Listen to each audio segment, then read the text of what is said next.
Olá, voltando aqui no nosso Examinando as Escrituras, na carta de Paulo aos Efésios, capítulo 2, trago o verso número 10, uma das frases bastante conhecidas no meio protestante, reformado. A palavra de Deus diz: pois nós somos feitura dele, criados em Cristo Jesus para boas obras. Nós somos feitura dele, criados em Cristo Jesus. A nossa reflexão hoje pauta-se na perspectiva da obra de Deus em nossas vidas, na obra de Deus em nós.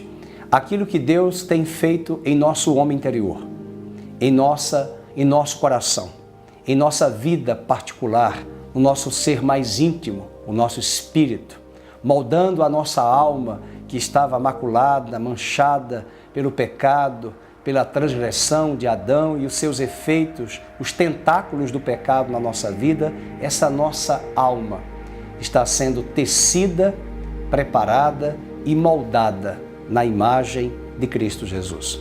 Talvez você não saiba da importância da palavra feitura na língua grega, quando Paulo diz: nós somos feitura dele, de Deus em Cristo. Essa é a palavra grega que o apóstolo Paulo traz, chamada poema. E para nossa surpresa, poema significa poesia. Pois é, de fato Paulo quis dizer: nós somos a poesia de Deus. E de fato é isso. O grande pastor, reverendo Hernandes Dias Lopes, em um dos seus livros traz que Deus trabalha essas três letras aqui no pensamento dele com a letra P.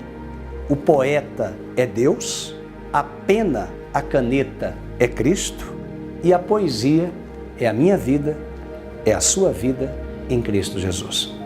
Esteja consciente de que você e eu somos essa poesia, poema, feitura de Deus em Cristo.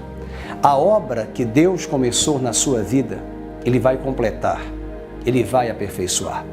Romanos capítulo 8, verso 29, o apóstolo Paulo diz que nós fomos criados em Cristo e fomos predestinados para sermos conforme a imagem do seu Filho primogênito, Cristo Jesus.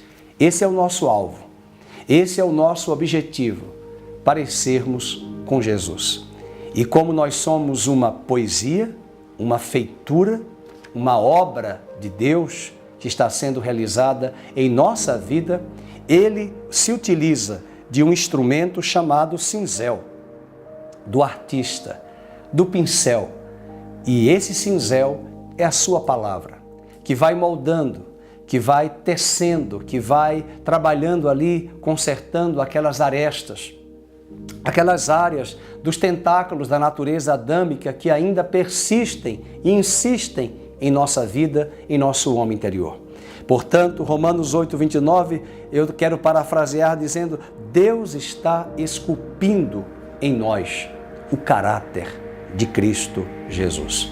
Em 2 Coríntios, capítulo 3, verso 18, o apóstolo Paulo diz: de todos nós, com o rosto desvendado, nós vamos crescendo num contínuo e crescente esplendor, até a imagem de Cristo ser formada em nossas vidas pelo Espírito. Esse é o alvo de um cristão. Nós não estamos aqui nesta terra em caminhada, em peregrinação, para sermos apenas vencedores e herdarmos bênçãos materiais. Nosso alvo, nosso objetivo, até que a imagem de Cristo seja formado em nós.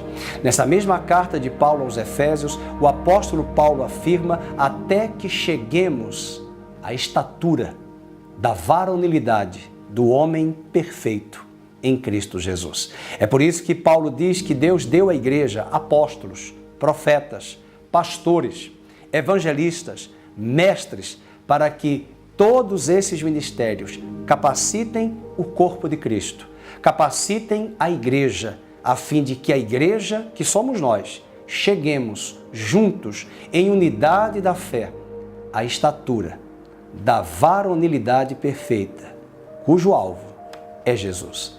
Esse varão, esse homem perfeito, esse é o nosso alvo. É interessante verificar nas cartas de Paulo como ele cita em uma delas a importância de um grande discípulo que ele teve chamado Timóteo. E ele cita que o mesmo sentimento, a mesma atitude e postura que havia em Cristo, esse mesmo sentimento havia em Timóteo. E ele está se referindo a um caráter nobre, a um caráter de servo, a um caráter semelhante ao caráter de Cristo. E aqui está a grande beleza do cristianismo.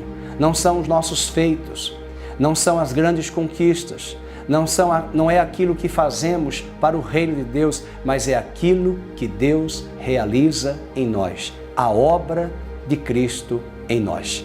Parafraseando a palavra do pastor Hernandes Dias Lopes, Deus é o poeta, sua pena é Cristo, e a poesia, a minha vida, a sua vida, os eleitos da Igreja do Senhor.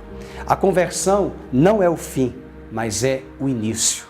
O que Deus começou na conversão, Ele continua em um processo de santificação. E esse processo será consumado naquele dia através da obra da glorificação.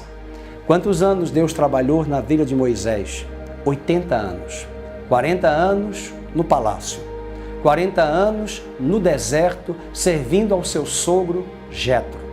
E à idade de 80 anos, talvez ele diria, agora que eu estou aposentado, recebendo a minha previdência, é nessa hora que aos 80 anos, Deus chama Moisés e o coloca na ativa, no ministério.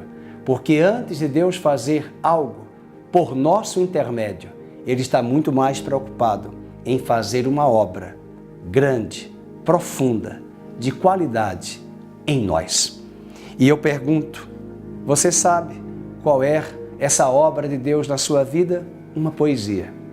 Lembrando as palavras do apóstolo Paulo, nós somos feitura dele em Cristo Jesus. Nós somos poema.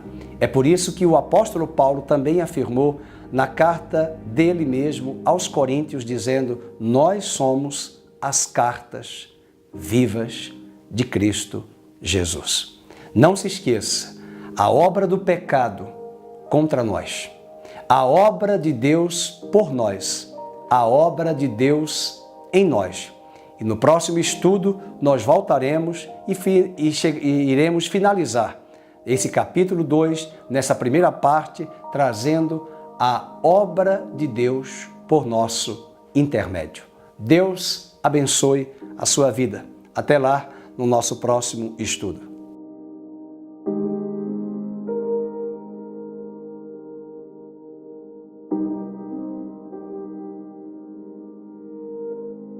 Olá, eu sou o pastor Fernando Henrique da Comunidade Cristã Nova Vida. Muito obrigado por compartilhar conosco mais uma mensagem e eu quero convidar você a acessar o nosso site ccnvida.com.br, bem como as nossas redes sociais. Deus abençoe, muito obrigado.